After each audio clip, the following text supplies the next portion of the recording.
பலவந்தமாவோ பலாத்காரமாவோ இந்த தாலி என் கழுத்துல நிறுத்தி வைக்க முடியாது. இந்த தாலி எப்போ உன் கழுத்திலே இருக்கணுங்கிறதுக்காக நான் காவலும் இருக்க முடியாது.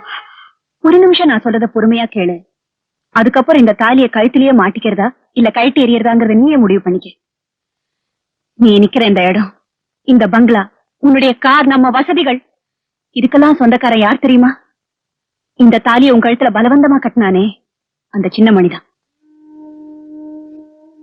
நீ நினைக்கிற மாதிரி உங்க அப்பா ஒன்னும் ஒரு பரம்பரை பணக்காரர் இல்ல. இதே ஊர்ல வசதியா வாழ்ந்துகிட்டு இருந்த எங்க அண்ணன் கிட்ட கை நீட்டி சம்பளம் வாங்கிட்டு இருந்த ஒரு வேலைக்காரர் தான்.